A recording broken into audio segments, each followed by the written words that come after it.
বিয়ের প্রথম দিনেই স্বামীকে ছেড়ে থাকতে হবে, তাও 3 মাসের জন্য। তাই মন ও শরীর ঠিক থাকার কারণে শ্বশুরমশাই আমাকে ছাদে ডেকে নিয়ে বললেন, আমরা এখানে একটা ম্যাচ খেলতে পারি।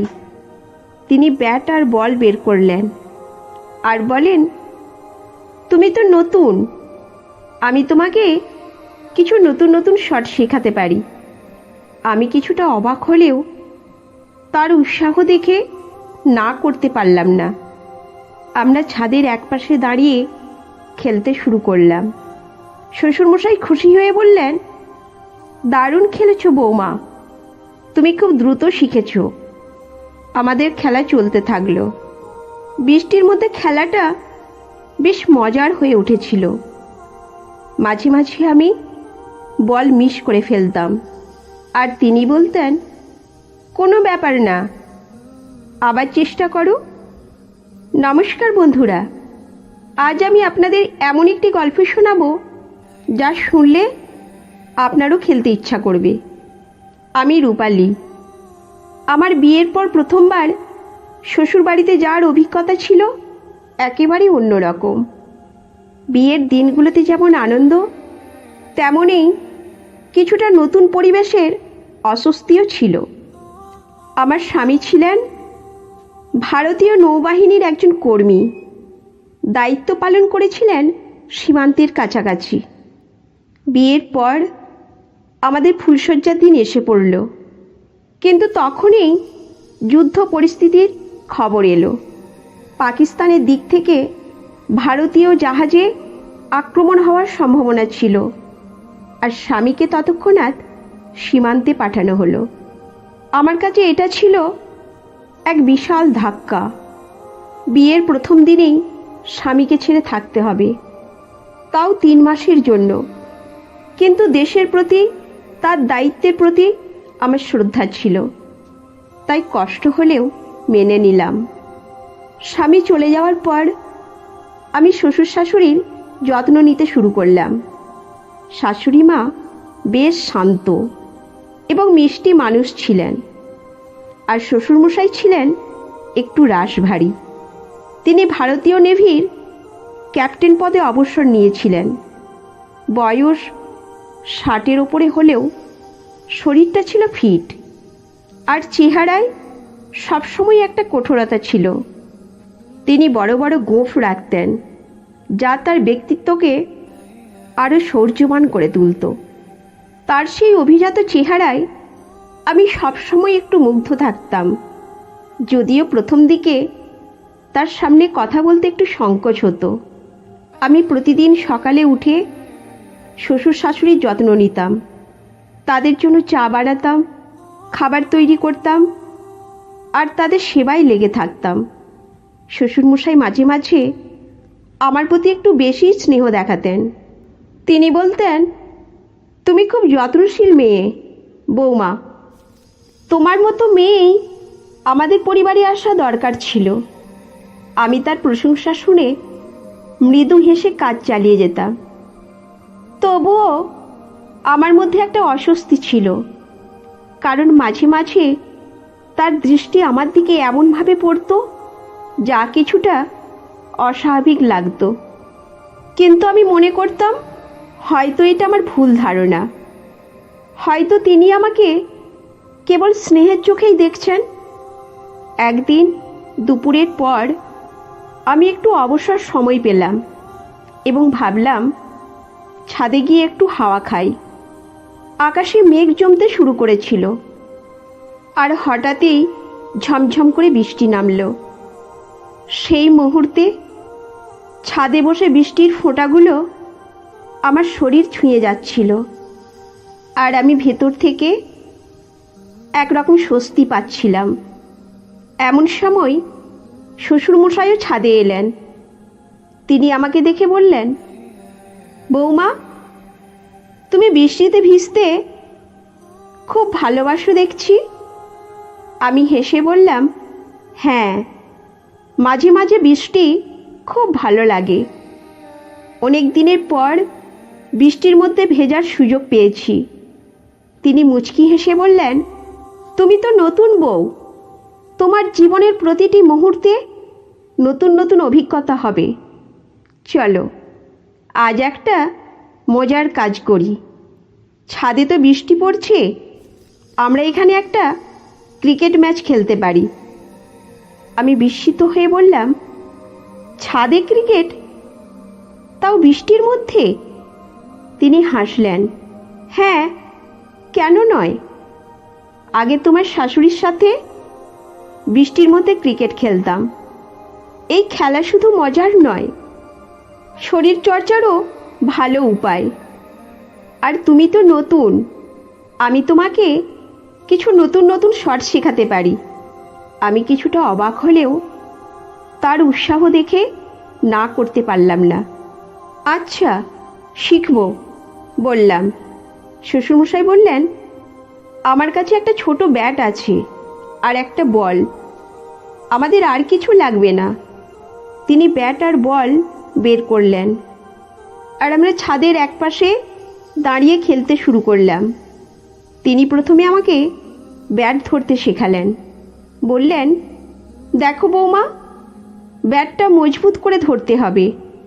তোমার হাতের গতি আর শক্তি ঠিক থাকলে যে কোনো বল তুমি ভালোভাবে মারতে পারবে। তার কথা শুনে আমি মনোযোগ দিয়ে শিখতে লাগলাম। প্রথম দিকের বলটা ভালোভাবে মারতে পারছিলাম না, কিন্তু শ্বশুরমশাই ধৈর্য ধরে আমাকে শেখাচ্ছিলেন। তিনি বলছিলেন, তোমাকে শরীরের ভারসাম্য বজায় রেখে খেলতে হবে।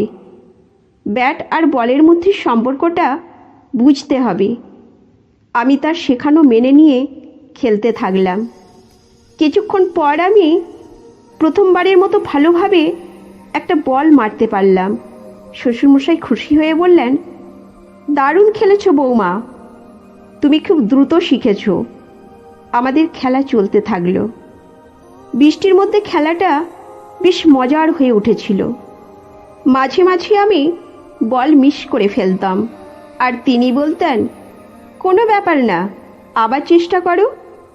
তিনি আমাকে মাঝে মাঝে নতুন নতুন শট শেখাচ্ছিলেন, আর আমি মনোযোগ দিয়ে খেলছিলাম।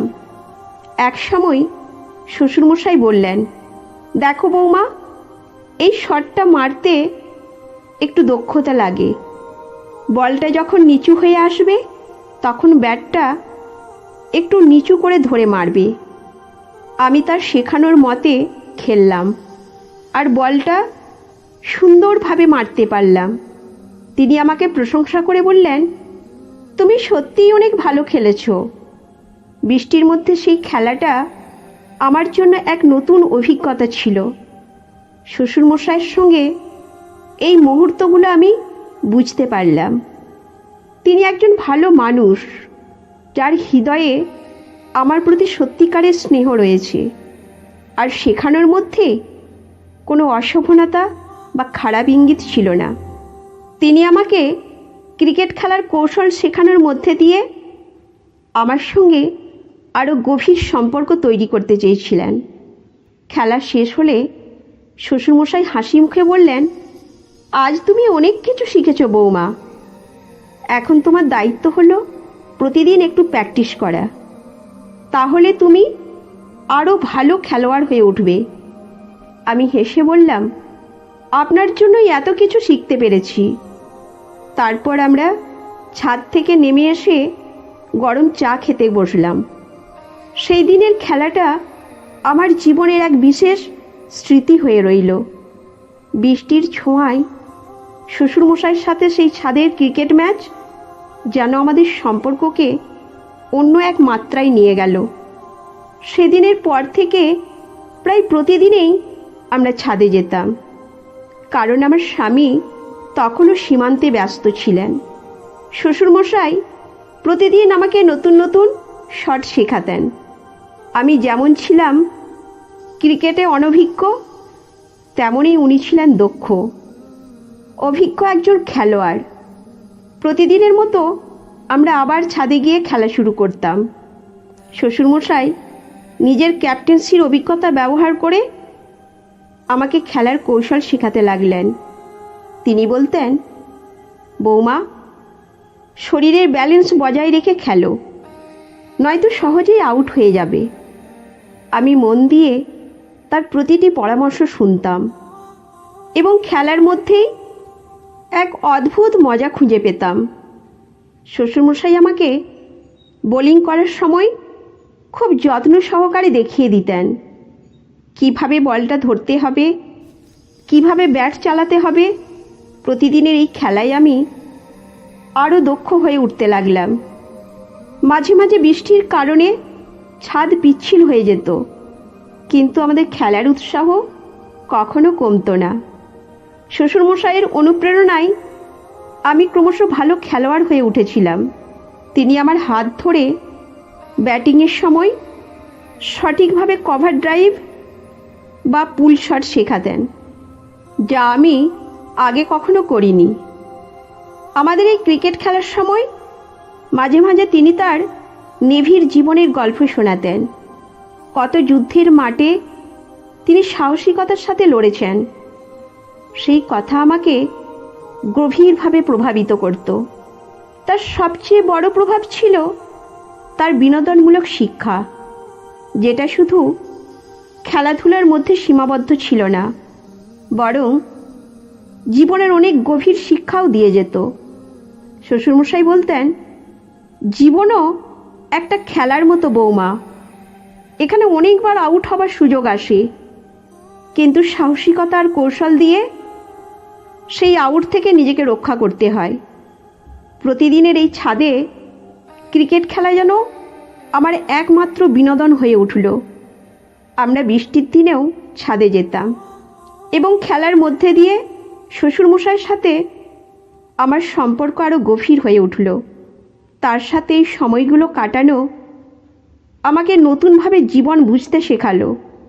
শ্বশুরমশাই শুধু আমার খেলায় দক্ষতা বাড়ায়নি, জীবনের গুরুত্বপূর্ণ বিষয়গুলোও শিখিয়েছেন। এইভাবে প্রতিদিনের খেলা আর গল্ফে আমাদের দিনগুলো কাটতে লাগলো। এই গল্প থেকে আমরা শিখলাম সম্পর্ক মজবুত করতে সময় এবং মুহূর্তগুলোর গুরুত্ব অপরিসীম। ছোট ছোট খেলা এবং একসাথে সময় কাটানোর সম্পর্ককে গভীর করে তোলে। নতুন সম্পর্ক ধীরে ধীরে গড়ে ওঠে এবং সেগুলোকে সুসংহত করতে পারস্পরিক সম্মান, স্নেহ এবং সময়ের গুরুত্ব অপরিসীম। আপনার সম্পর্ককে শক্তিশালী করতে আজ এই প্রিয়জনদের সাথে কিছু সময় কাটান। তো বন্ধুরা, এই গল্পটি যদি আপনাদের ভালো লেগে থাকে তাহলে অবশ্যই চ্যানেলটি সাবস্ক্রাইব করবেন এবং আপনার মূল্যবান মতামত জানাবেন। ততক্ষণ পর্যন্ত ভালো থাকুন, সুস্থ থাকুন। ধন্যবাদ।